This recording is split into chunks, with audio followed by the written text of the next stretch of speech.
Alright, so I want to make this video. So I was just thinking, psychedelics. The main problem with psychedelics is that there's this like cool aspect to it, right? Where people just want to be a part of it. So, in a sense, people want to be one of us. They want to be the ones that are like, we are the psychonauts. But to say you're a psychonaut, that must mean that you've explored, that you have experience. Some people just take 2 grams of mushrooms and think that they are a psychonaut. Some people, they took a 10 strip of LSD one time in college and they think that they know something about psychedelics. Or maybe they went down to the Amazon rainforest and drank ayahuasca with a shaman and now they think they're initiated or something. And that's not how it works. This is a self-taught exploration type path where it's like you have to be a real psychonaut. You push the boundaries. It's not about trying to show off. It's not about how many times you've done psychedelics, because I don't do psychedelics for you. I don't do psychedelics for any other human being besides for me. This is my personal relationship with the psychedelics.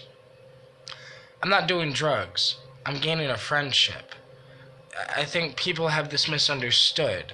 If you think you're just doing drugs, or if you think you're just tripping balls or traveling dimensions, or you think you're gonna go drink ayahuasca with a shaman, and then it's gonna be any different than you drinking ayahuasca in your home, then you still don't understand.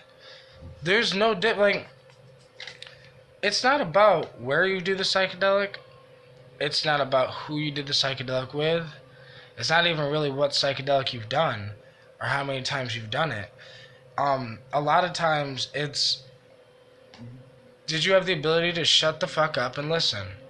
Listen to what the psychedelic is trying to, tell you? Do you have the ability to not give away to astonishment, meaning the, oh my god, holy shit, oh my god, that's so beautiful moments? Like, shut the fuck up. I don't give a fuck how beautiful it is. The psychedelic is not trying to show you its beauty. I think a lot of times with psychedelics, people have the beautiful woman effect, right? You have a gorgeous woman, and you're just like, oh my gosh, she's such a gorgeous woman. And sometimes, if a gorgeous woman is all done up, right? Makeup's all done, maybe she has her cleavage out, it's hard to pay attention. Like if she's trying to have a normal conversation, the cleavage is out, beautiful, makeup's perfectly done, all this other shit. It's hard to have a genuine conversation because you're distracted by the beauty. That's what happens with psychedelics.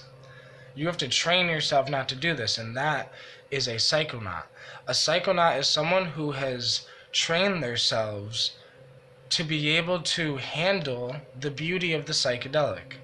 You know, in a similar way that you can have a genuine conversation with a beautiful woman, the same way you have a conversation with a woman who's not as beautiful to you, or if you have a conversation with your homies, or if you have a conversation with a beautiful woman, if you can have the same type of conversation, then you understand something that someone else doesn't.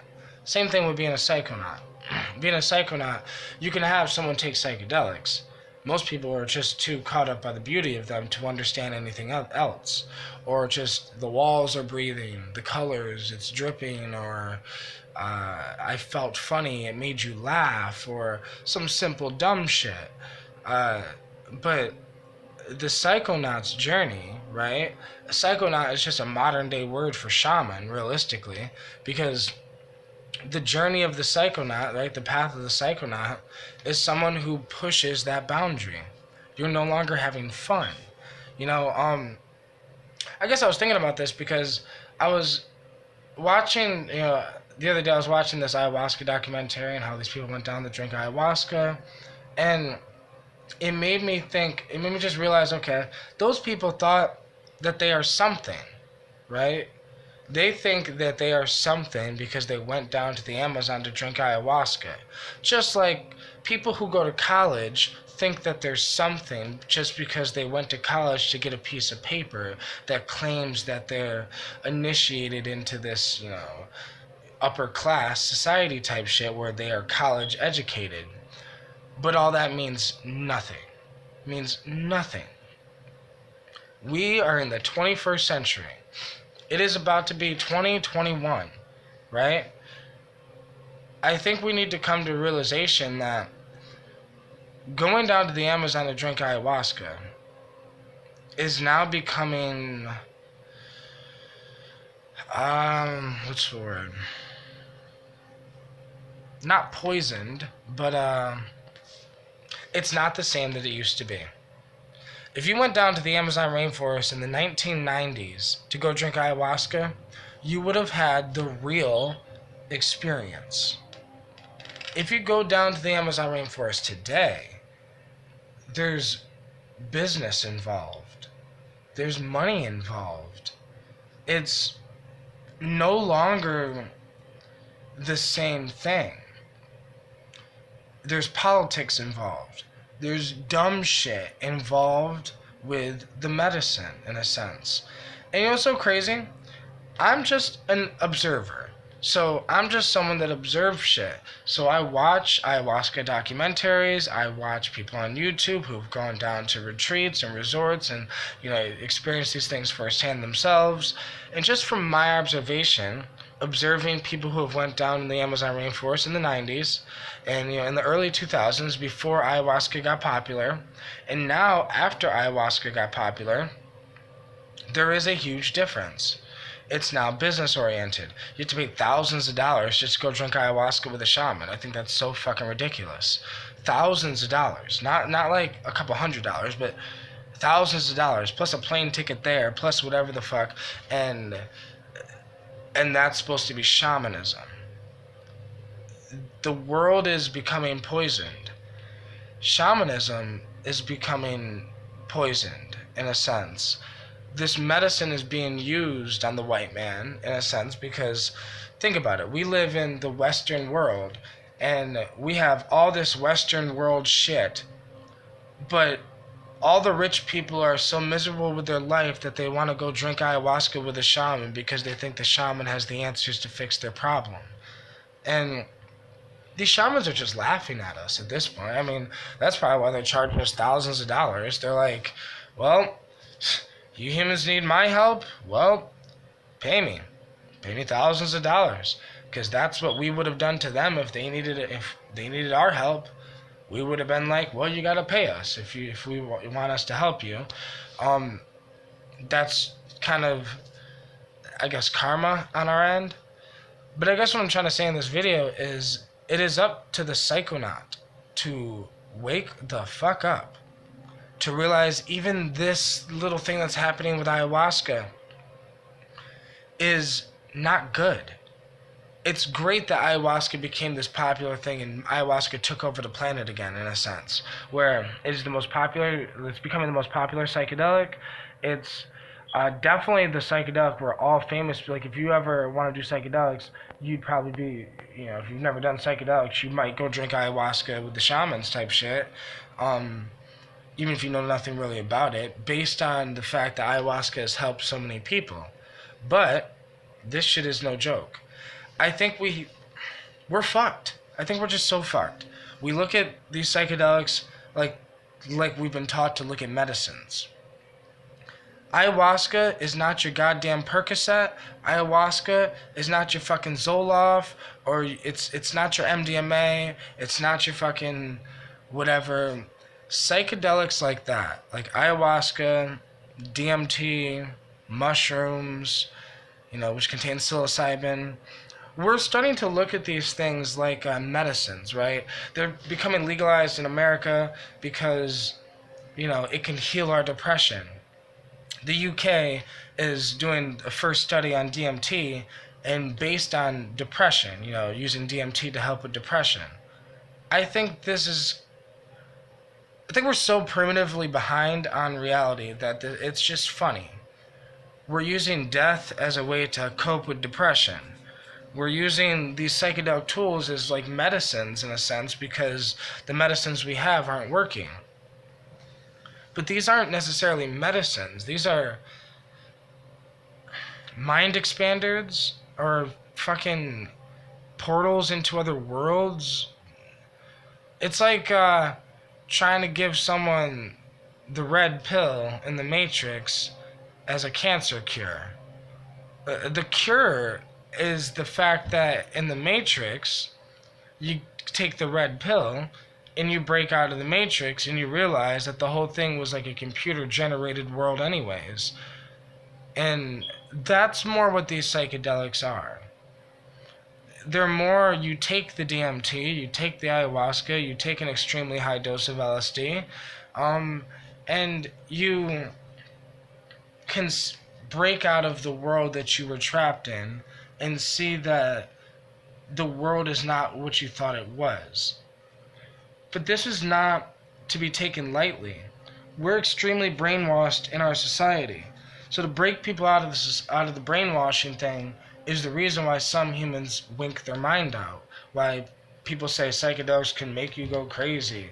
No, some people are just so attached to the false reality that if you rip them out of it, they just freak the fuck out because they are so attached to what they thought the world was. The job of the psychonaut, right, is to push past these boundaries with no thought, I guess. A lot of people I see online, and I'm not saying this in an egotistical way, it's just an observation. A lot of people I see online that claim that they're, I guess, psychedelic YouTubers, right, you could say. And, like, some of these people are big psychedelic YouTubers, but they're not psychonauts. They're not exploring the mind. They're just making psychedelic safety content for YouTube. There's a difference.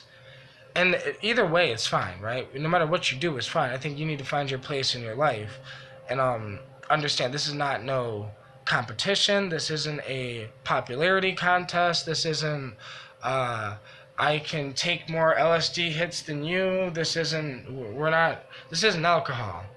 This is a journey, a life's path. And like, I don't think this needs to be taken lightly. Some people take LSD and, you know, they take it once or twice in college and it changed their life forever, and that's all they need because they were not a psychonaut. They were just someone who needed to touch that for a second to help reevaluate who the fuck they are. Me, it's not that I like to, because I was going to say I like to trip often. In a sense, I do. I trip just about every 2 weeks, realistically. Sometimes it's maybe once a week, but sometimes it's, you know, every other week. The longest I recently have been waiting, you know, for psychedelics is like probably like a 3-week break. But even that is kind of long for me right now because I think the more often you do these things, the less fear builds up. And like the longer you are away from psychedelics, the more time you have your ego to build up some fear and you start being scared of nothing because really you're just scared to break down your ego, scared of yourself. Maybe you've gained a little much of an ego over the past month and you think you're the shit and whatever the fuck. So then you start getting scared of psychedelics and then you start coming up with some bullshit excuses of why you can't use psychedelics. Because I think this is the thing. As a psychonaut, I want to be connected to this world as much as possible. It's not a drug addiction thing. I think humans have it confused with like psychedelics. They're like, oh my god, you trip very often. You know, you sound like you're addicted or you're abusing the psychedelic. No, abusing the psychedelic would be tripping balls and just constantly having bad behavior. Constantly acting a fool. Or acting like a child, never growing up, never learning, never applying what the psychedelics teach you to your life. That's you abusing them. If you're someone who's like, I just wanted to trip tonight to see the walls drip and you know, see some colors, then yeah, you're abusing the psychedelic. But I've never wanted to just see the walls drip. You know, like this isn't. And even though I do, so LSD is the psychedelic I use for fun, quote unquote. But even the doses I take of LSD, some people would say that's not fun because I'm taking 1,000 micrograms or above. So it's not like this is a fun dose. You know, it is young, wild, and free and fun. LSD can be that. But it's a mind fuck.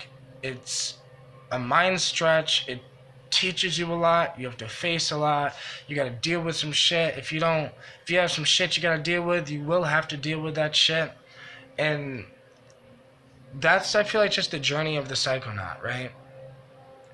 Since I've been on this path, it's just, it's become this thing where I've kind of broken it into lessons, you could say. DMT was like the first year of my psychedelic journey, where it's like I just explored with DMT. Then I explored with, a little bit of mushrooms. And I didn't do that much of a high dose of mushrooms, but then, I just explored with a little bit. Then went back to DMT. Then went to a bunch of herbs and tried a bunch of herbal extracts and different plants and this and that. And then here I am. I got into exploring with LSD, over the summer of 2020. And in the spring of 2020, I explored with Hawaiian baby woodrose seeds, LSA. And see, this is my thing. As a psychonaut, right, quote unquote, I generally look at myself as a modern day shaman, not just psychonaut. But some people don't like using the word shaman because they have this weird, whatever the fuck. People care too much what people think about them. So if you call yourself a shaman, somebody might be like, hey, but you don't live in the Amazon, so you can't be a shaman. And I just don't give a fuck with people. People don't understand reality, right? Shaman evolves, psychonaut evolves. I look black, but my dad's white. So, like, looks are deceiving is what I'm saying. So, like, the shaman thing, I think it's just a way of life. Psychonaut is a term that humans are okay with, so that's why, I kind of based this whole entire video on psychonaut.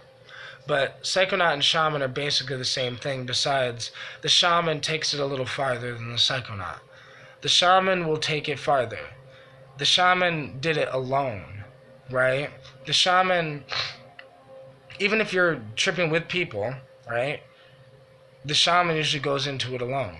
Meaning, like, so when me and my girl were experimenting with Hawaiian baby woodrose seeds, we would trip together, but we go on the journey alone, in a sense, where we're both going on our individual journey. We're both having our individual experiences, and like at the end of the experience or the next day, we kind of share experiences and go over what we both learned. Same thing in a sense with mushrooms. At a high dose of mushrooms, the closed eye visuals, it's a personal experience. But then you can share it with the people that, when you're done with the experience, after it's over. But that's the shaman's journey, in a sense. Most people have no fucking idea that if you take a high dose of psychedelic mushrooms and you shut the fucking light off and you close your eyes and you put on a frequency, then you can travel. Not just trip. You can travel. There's a difference. With Hawaiian baby woodrose seeds, LSA, the reason why I like LSA a little more than I like LSD is because you can travel. Because I'm all for the shamanic journey, the shaman's journey, I think that the shaman's journey is more about traveling. The psychonaut is still tripping. But the psychonaut travels as well, right? Because the psychonaut, is an astronaut of the mind. You're traveling the mind and you're becoming an astronaut of your mind. But I think the shamans just take it deeper. They take it to death. They take it to ripping their soul to shreds. And they enjoy it. If you don't enjoy the fear of DMT, then you're not a shaman. Because I love the fear of DMT. Like, I love the fact that if I wanted to smoke DMT right now, it would scare me before I smoke it. I'm sitting there, my heart would start beating. I would be almost shaking, like, before I actually get to inhale the DMT smoke itself. I love that, because psychedelics are the only thing that could rip my soul to shreds, and it's like Okay, that's the point of it, right? That's the whole point. I like to travel. I like to understand that there is no me. The whole point of DMT is understanding death. The whole point of LSD is understanding yourself. The whole point of psychedelic mushrooms is understanding the galactic federation thing, the fucking space, the connection with the mushroom and the whatever the fuck. But then the point of ayahuasca is understanding your place on the planet and Mother Earth and the bugs and nature, and how it's like every single psychedelic has a different lesson to teach you, has a different personality, has a different thing. That is the shaman. The shaman is the one who has gained a friendship with these plants to the point where he can explain their personality to you. The mushroom has a personality. Have you gotten to meet it yet? Ayahuasca has a personality. Have you gotten to meet it yet? LSD has a personality. Have you gotten to meet it yet? You like weed, cannabis has a personality. Have you gotten to meet it yet? Most people just smoke weed. But unless you've done like an edible that has like over 700 milligrams of THC in it, then you really don't know that weed can be a minor psychedelic. That it can, I don't know, in a similar category to Hawaiian baby Woodruff seeds, where it's like, it's more of a hypnotic type psychedelic, but it can be psychedelic-ish. And, you know, so can motherwort. And so can a few other plants and herbs and blue lotus. But this is the job of the shaman, to gain relationships with these plants, to go on plant dietas with these plants, to learn from them, to apply these things to your life, and to heal yourself with these things so you can heal other people with these things. If you trace back the word shaman, that's what shamans did. Over the years, we've turned into psychonauts based on the internet. And now we have research chemicals that we can explore with not just the plants, and we have science, and we can figure out what receptors these things attach to, and we can figure this out and that out. But I just think this is just the advancement of the world. The phone I have in my hand right now to record this video is so much better than the BlackBerry I used to write my songs in 2012, right? So like, it's just the progression of the world. The shaman is evolving, psychonauts are evolving, we're all evolving with the world, but we need to regain the old knowledge and use the new knowledge and apply them together, right? And just apply it to our fucking life. We need to have a more spiritual sense of mind, but with a technological sense of mind, because we're in a technological world, you know? I think this is just the evolution of the shaman, the evolution of mankind as a whole. We're still in an infant baby stage. We still don't know what we are, who we are, or what the fuck's going on. It's like a child that like we just don't know. But we're getting there. And as time goes on, you know, more people are starting to do ayahuasca, more people are doing, you know, psychedelics. Now it's not necessarily good in a sense because people don't know what they're doing. But I think with more education, with more information, you know, I think we have a chance. So like, I guess this whole video is just based on I'm just trying to help people understand that there's a difference between tripping and traveling. Just because you do psychedelics does not make you a psychonaut, because how much of it did you apply to your life? Are you actually paying the fuck attention? Why are you tripping? You know, do you trip just for fun, or do you trip to scare the shit out of yourself? Because I trip to punch myself in the face, because no one else has the balls in the physical world to punch me in the face. Like, with reality. What am I doing wrong in my life? Things like that no one in my physical life has really, I guess, the balls to be like, yo, you're doing this wrong, you needed to fix this, and if you're fucking up there, and you're doing this wrong, and that's what I like. That's why I like psychedelics. Because it's like the strict father that I never had. Right? It's like, but also psychedelics can be the loving mother that everyone needs. Psychedelics give you what you need, not what you want. So like, it's one of those things, and that's why I love it. And that's why I guess I love this whole journey, my life, this whole damn thing. Because this is just who I was meant to be. It's fucking awesome.